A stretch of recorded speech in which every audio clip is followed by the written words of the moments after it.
ಇನ್ನು ಮುಂದಿನ ಸುದ್ದಿ ನೋಡ್ತಾ ಹೋಗೋದಾದ್ರೆ ಬೆಂಗಳೂರಿನ ಏರ್ಪೋರ್ಟ್ನ ಅಧಿಕಾರಿಗಳ ಒಂದು ನಿರ್ಧಾರ ಬಿಎಂಟಿಸಿ ಆದಾಯದ ಮೇಲೆ ಪೆಟ್ಟು ಕೊಡ್ತಾ ಇದೆಯಂತೆ.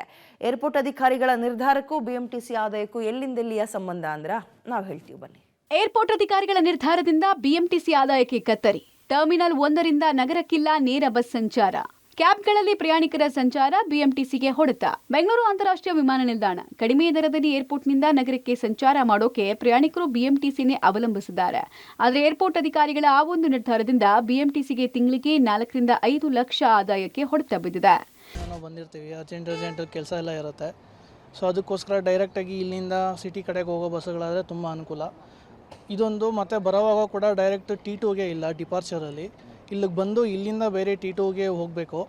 ಅದರಿಂದ ತುಂಬ ಸಮಸ್ಯೆ ಆಗುತ್ತೆ. ಯಾಕಂದರೆ ಬೆಳಗ್ಗೆ ಟ್ರಾಫಿಕಲ್ಲಿ ಮತ್ತು ಎಲ್ಲ ಸಿಕ್ಕಾಕೊಂಡು ತುಂಬಾ ಲೇಟಾಗೇ ಬಂದಿರ್ತೀವಿ. ಸೊ ಡೈರೆಕ್ಟಾಗಿ T2ಗೆ ಬಸ್ಸುಗಳ ವ್ಯವಸ್ಥೆ ಇದ್ದರೆ ತುಂಬ ಅನುಕೂಲ ಆಗುತ್ತೆ. ಟರ್ಮಿನಲ್ 1ರಿಂದ ಅಂತಾರಾಜ್ಯ ಪ್ರಯಾಣಿಕರು ಬಿಎಂಟಿಸಿಗೆ ಸಂಚಾರ ಮಾಡ್ತಾರೆ. ಆದರೆ ಇಲ್ಲಿಂದ ನೇರವಾಗಿ ನಗರಕ್ಕೆ ಬಸ್ ವ್ಯವಸ್ಥೆ ಇಲ್ಲ. ಟರ್ಮಿನಲ್ 2ಕ್ಕೆ ಹೋಗಿ ಅಲ್ಲಿನ ಪ್ರಯಾಣಿಕರನ್ನ ಪಿಕ್ ಮಾಡಿಕೊಂಡು ಹೋಗಬೇಕಾಗಿದೆ. ಪ್ರಯಾಣಿಕರಿಗೆ ಇದು ವಿಳಂಬ ಆಗ್ತಾ ಇರೋದ್ರಿಂದ ಕ್ಯಾಬ್ಗಳನ್ನ ಬುಕ್ ಮಾಡಿಕೊಂಡು ನಗರಕ್ಕೆ ಸಂಚಾರ ಮಾಡ್ತಿದ್ದಾರೆ.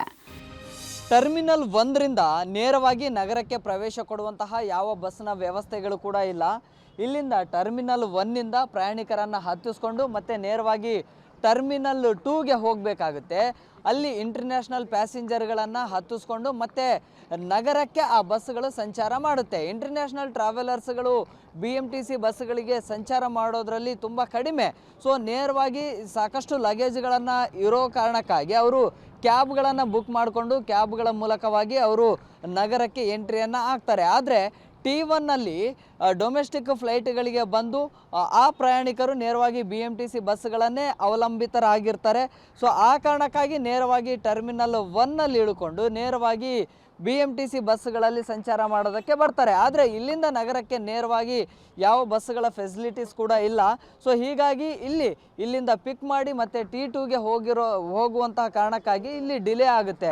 ಆ ಕಾರಣಕ್ಕಾಗಿ ಸಾಕಷ್ಟು ಪ್ರಯಾಣಿಕರು ಕೂಡ ನೇರವಾಗಿ ಇಲ್ಲಿ ವಿಳಂಬ ಆಗುತ್ತೆ ಅನ್ನುವಂಥ ಕಾರಣಕ್ಕಾಗಿ ನೇರವಾಗಿ ಕ್ಯಾಬ್ಗಳನ್ನು ಬುಕ್ ಮಾಡಿಕೊಂಡು ನಗರಕ್ಕೆ ಹೋಗ್ತಾರೆ. ಸೊ ಹೀಗಾಗಿ ಬಿಎಂಟಿಸಿಗೂ ಕೂಡ ಒಂದಿಷ್ಟು ನಷ್ಟ ಕೂಡ ಉಂಟಾಗ್ತಾ ಇದೆ. ಈಗ ಒಂದಿಷ್ಟು ಪ್ಯಾಸೆಂಜರ್ಸ್ನ ಮಾತಾಡ್ಸೋಣ, ಬಹುಶಃ ಅವ್ರು ಏನು ಹೇಳ್ತಾರೆ ಅಂತ ಹೇಳಿ.